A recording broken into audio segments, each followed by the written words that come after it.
আসসালামু আলাইকুম এভরিওয়ান, কেমন আছেন সবাই? আশা করি আল্লাহ তাআলার অশেষ রহমতে সবাই খুব ভালো আছেন। আলহামদুলিল্লাহ, আমিও ভালো আছি। স্বর্ণাজ কিচেনে সবাইকে আরও একবার ওয়েলকাম করছি নতুন একটি রেসিপি দেখার জন্য। তো আজকে শেয়ার করব অর্ডারের জন্য আমি যেভাবে আচারগুলো তৈরি করে ডেলিভারির জন্য রেডি করি, তো সেই ভিডিওটাই আপনাদের সাথে শেয়ার করছি। আশা করি ভিডিওটি ভালো লাগবে। প্রথমেই এখানে আমি আচার তৈরি করার জন্য একটা মশলা রেডি করে নিচ্ছি।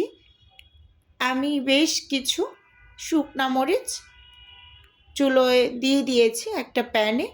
তো চুলোর আঁচটা কিন্তু একেবারে লো করা। তো নেড়ে চেড়ে 1 থেকে 1.5 মিনিটের মতো একটু ভেজে নেব। আর এখন যে মশলাটা আমি রেডি করছি, এই মশলাটা কিন্তু সব ধরনের আচারে ব্যবহার করা যাবে।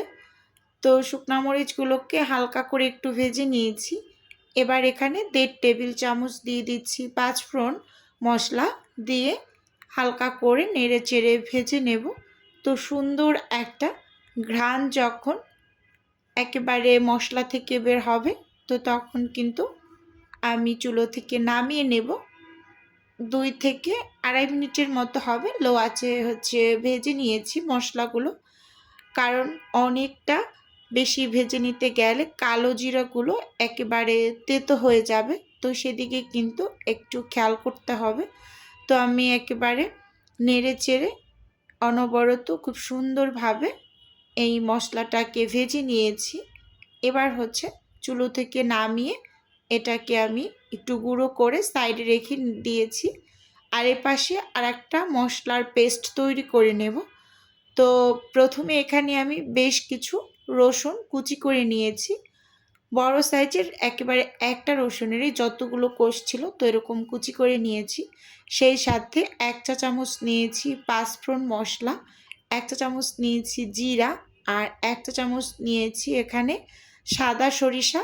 আমি এখানে সাদা সরিষাটা 1 চা চামচ ব্যবহার করছি। আপনাদের হাতের কাছে সাদা সরিষাটা না থাকলে, কালোটা থাকলে এখানে হাফ চামচ ব্যবহার করবেন। এবং সেই সাথে এখানে 1 চা চামচ দিয়ে দিয়েছি মেথি। এখানে কয়েকটা শুকনো মরিচ অ্যাড করে তারপর আমি একটা পেস্ট তৈরি করে নেব। আর এই যে আমি জিরাটা ব্যবহার করেছি, এই জিরাটা পাঁচফোড়নের ভিতরে একটু কম আছে, তো মিষ্টি জিরাটা বেশি, তো সেক্ষেত্রে এর জন্য আমি একটু দিয়ে এখন এই যে কয়েকটা শুকনো মরিচ দিয়ে, আর এখানে আমি 1/3 কাপ ভিনেগার নিয়েছি, কিছুটা পরিমাণ ভিনেগার দিয়েছি। আবার একটু পর আর একটু ব্যবহার করে আমি পেস্টটা একেবারে রেডি করে আপনাদের সাথে নিয়ে এসেছি। এই যে দেখুন, এভাবে করে পেস্ট করে নিয়েছি। আমার কিন্তু 1/3 কাপ পুরো ভিনেগারটু লাগেনি, যতটুকু বাকি আছে তো আচারের ভিতরে দিয়ে দেব শেষের দিকে। তো এবার চুলোতে একটা প্যান বসিয়ে দিয়েছি, পরিমাণ মতো সরিষার তেল দিয়ে দিচ্ছি। তো আমার কাছে প্রথম অবস্থায় সরিষার তেল একটু কম মনে হয়েছে, তো সেক্ষেত্রে আমি আর একটু বাড়িয়ে দিয়ে দিলাম। তো 2.5 কেজি পরিমাণ জলপাইয়ের আচার তৈরি করব, তো সেজন্য আমি পরিমাণ মতো তেল দিয়েছি। এবার কয়েকটা আস্ত শুকনো মরিচ মাঝখান থেকে একটু চিড়ে দিয়ে দিলাম, এবং সেই সাথে এখানে রসুনের 3টা কোয়া আমি একটু বড় সাইজ করে এই যে কেটে দিয়ে দিয়েছি। এবার ভালোভাবে একটু নেড়ে নিলাম হালকা করেই।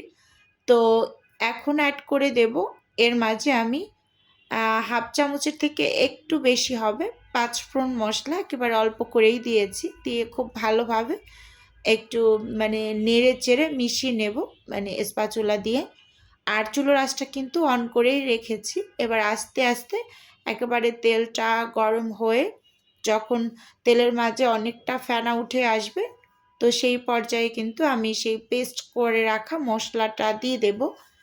এভাবে করে জলপাইয়ের আচারটা তৈরি করলে এটা খেতে ভীষণ ভালো লাগে, আবার দীর্ঘদিন সংরক্ষণ করে রাখতে পারবেন। তো আমি আমার বিজনেসের জন্য প্রথমে 6 কেজি তৈরি করেছিলাম, সেটা সেল হয়েছে। তো তারপর আবার 4 কেজি তৈরি করেছি, সেটাও আলহামদুলিল্লাহ সেল হয়েছে। তো এবার 2.5 কেজি তৈরি করছি। তো এই যে এখানে মশলাটা দিয়ে দিয়েছি পেস্ট করা, তো এর মাঝে আবার সেই অফিস কিনে এই কাজগুলো আমি করে নিয়েছি। টোটাল 5 কেজি আমি হচ্ছে সেদ্ধ করে তারপর অর্ধেকটা আমি ডিপ করেছি আর অর্ধেকটা এই যে আচার তৈরি করে নিচ্ছি। আসলে আমি এরকম করেই আচার তৈরি করি। একসাথে অনেক বেশি আচার তৈরি করে স্টক করে রাখি না। মানে কিছু তৈরি করে আমি স্টকে রাখি, সেগুলো সেল হওয়ার পরে আবার তৈরি করি, মানে চাহিদা অনুযায়ী। সত্যি কথা বলতে আমি যদি স্টক করে রাখি, আমার কাছেও মানে স্টক করা ফ্রিজে থাকবে, তো যে নিবে তো উনিও কিন্তু রেখে খাবে। তো আমি মনে করি একটু ফ্রেশ ফ্রেশ যদি তৈরি করে দেওয়া যায় তাহলে সেটা ভালো। আমার নিজের কাছে আসলে শান্তি লাগে, এরকম একটা ব্যাপার। তো আমি বিজনেসের শুরুতেই আমি 6 কেজি তৈরি করে ফেলেছিলাম। তো সেটা আলহামদুলিল্লাহ খুব দ্রুত সময়ের ভিতরে শেষ হয়েছে। তারপর 4 কেজি তৈরি করলাম, তো সেটাও শেষ হয়েছে। এবার আবার 2.5 কেজি পরিমাণ তৈরি করে নিচ্ছি। প্রথমবার আমি বড় দস্তার কড়াইতে তৈরি করেছি, তো সেবার একটু বেশি কষ্ট হয়েছিল। পরের 2 বার আমি ননস্টিক হাঁড়িতে করেছি, তো কষ্টটা অনেকটা কম হয়েছে। তো আপনাদের পরামর্শ দেব ননস্টিক হাঁড়িতে করবেন, তাহলে নাড়াচাড়ার ক্ষেত্রে একটু সুবিধা হবে, মানে একটু অবসর নেওয়া যায় নাড়াচাড়াটার থেকে। কারণ আচার তৈরি করতে নেড়ে চেড়ে নেওয়াটা কিন্তু অনেকটা ঝামেলার, মানে অনবরত নাড়তে হয়, নাহলে নিচ থেকে লেগে যায় বা ধরে যায় এরকম আর কি। স্বাদ মতো লবণ দিয়ে দিলাম এই যে আচারের ভিতরে। এবার খুব সুন্দরভাবে আমি হচ্ছে নেড়ে চেড়ে মিশিয়ে নিচ্ছি সব কিছু। তো এবার এর মাঝে কালারের জন্য আমি গুঁড়ো মশলা অ্যাড করছি। এখানে আমি লাল মরিচের গুঁড়ো দিয়ে দিলাম 1.5 টেবিল চামচের মতো, আর দিয়ে দিচ্ছি 1.5 টেবিল চামচ হলুদের গুঁড়ো। এটা জাস্ট কালারের জন্য দিয়েছি। আমি অন্য যে ধনিয়া তারপর জিরা সেগুলো পাঁচফোড়ন মশলার ভিতরে ছিল বিদায় আমি কিন্তু এখানে আর অ্যাড করিনি। তো দিয়ে খুব ভালোভাবে নেড়ে চেড়ে এই যে মিশিয়ে নিচ্ছি, দেখতেই পাচ্ছেন। অবশ্যই এই লাল মরিচের গুঁড়ো এবং হলুদটা ব্যবহার করবেন, এতে করে আচারের কালারটা বেশ সুন্দর হয়। যেহেতু আমি চিনি দিয়ে আচারটা তৈরি করছি, তো সেক্ষেত্রে কিন্তু এই হলুদ এবং মরিচটা মানে প্রয়োজন কালারটা সুন্দর দেখানোর জন্য, এরকম আর কি। তো যারা আখের গুড় দিয়ে করেন তাদের এমনিতেই সুন্দর একটা কালার চলে আসে। তো আমার কাছে যেহেতু আখের গুড়টা অ্যাভেলেবেল নেই, তো সেক্ষেত্রে আমি কিন্তু চিনি দিয়ে সবসময় আচার তৈরি করি। তো কথা বলতে বলতে সব কিছু কিন্তু খুব সুন্দরভাবে নেড়ে চেড়ে এই যে মিশিয়ে নিচ্ছি।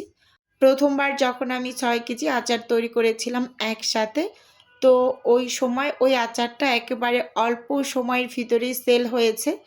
তো সেখান থেকেই আসলে আমি আচারে বেশ ভালো একটা সাড়া পেয়েছি। তো দ্বিতীয়বার আবার আমি 4 কেজি তৈরি করে নিয়েছিলাম। সেটা আর ক্যামেরাবন্দি করিনি, অফিস কিনেই করে নিয়েছিলাম। তো সেটাও কিন্তু খুব দ্রুত সেল হয়েছে। তো তখন কিন্তু আমি 200 গ্রাম 400 গ্রাম পর্যন্ত ওই মানে কৌটা রেখেছিলাম। কিন্তু এবার আমি শুধুমাত্র 500 গ্রাম করে কৌটায় ভরে নিয়েছি।